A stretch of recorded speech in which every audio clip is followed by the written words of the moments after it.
મહારાષ્ટ્રના કસ્ટમ ઇન્ટેલિજન્સે સુરતના કતારગામના સ્નેહ દીપક કાપડિયાની ધરપકડ કરી છે।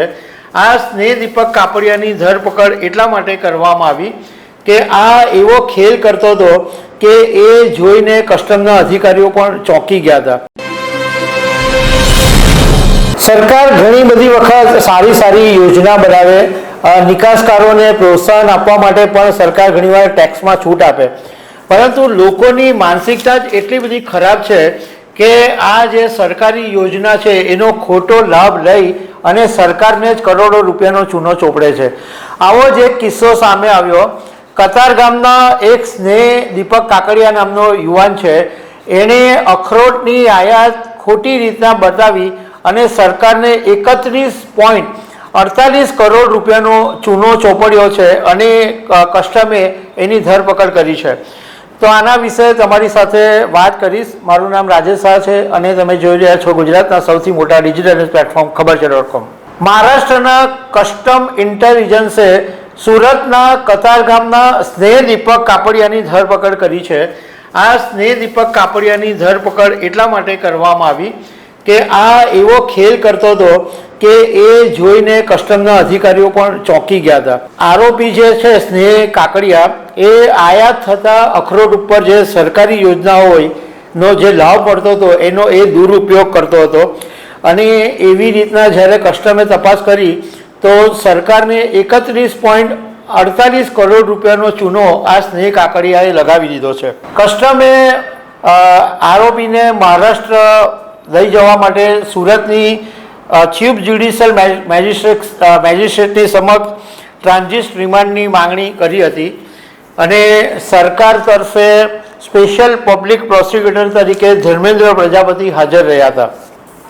હવે આની અંદર જે વિગત સામે આવી છે એ મુજબ સેન્ટ્રલ ઇન્ટેલિજન્સ યુનિટની તપાસમાં એ વાત બહાર આવી કે આરોપી સ્નેહ કાકડિયા છે એ ચીન, ચીલી અને અમેરિકાથી અખરોટની આયાત કરતો, પરંતુ એ આયાત બતાવતો હતો અફઘાનિસ્તાનથી, કે અફઘાનિસ્તાનથી અખરોટ ખરીદ્યા અને એ ભારત લાવે, એ પછી વાયા દુબઈ થઈને ભારત મોકલતો હતો।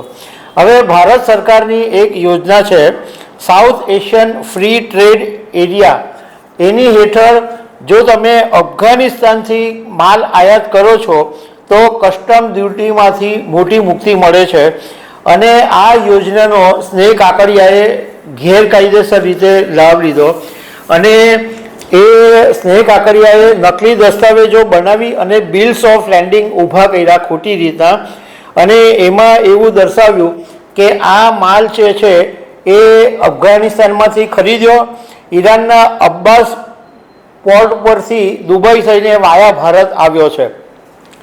હવે કસ્ટમને શંકા એટલા માટે ગઈ કે અફઘાનિસ્તાનમાંથી ખરીદી અને ઈરાન પોર્ટ ઉપરથી વાયા દુબઈ થઈને માલ મોકલવામાં આવે તો કોઈ વ્યક્તિ આટલો લાંબો રૂટ કેમ પસંદ કરે અને એનું કોસ્ટિંગ પણ કેટલું બધું વધી જાય। તો એના આધારે જ્યારે મહારાષ્ટ્ર કસ્ટમે તપાસ કરી તો એમાં ખબર પડી કે આ ખરીદતો તો ચીન, ચીલી, અમેરિકાથી અખરોટ અને બતાવતો હતો અફઘાનિસ્તાનથી અને આ ટેક્સ ડ્યુટીનો લાભ લેતો હતો। આની અંદર કસ્ટમને એક બીજી વાત પણ સામે આવી કે આ સ્નેહ કાકડિયા કેટલો ઉસ્તાદ માણસ છે કે એણે સ્વસ્તિક ઇન્ટરનેશનલ નામની પેઢી ઊભી કરેલી અને એના માલિક તરીકે ચિરાગ ચમારિયા હતા। એટલે કસ્ટમ વિભાગે ચિરાગ ચમારિયાની પણ પૂછપરછ કરી તો ચિરાગે કીધું કે આટલી મોટી આયાત કરવાના એની પાસે પૈસા પણ નથી અને એને આટલી ધંધાની સમજ પણ નથી, પરંતુ માત્ર સ્નેહ કાકડિયાની લાલચમાં આવીને એના નામે કંપની બનાવવાની પરવાનગી આપી અને ઇમ્પોર્ટ એક્સપોર્ટનો કોડ છે એ ચિરાગ ચમારિયાને નામે લીધો અને ચિરાગને આની અંદરથી કમિશન મળતું હતું।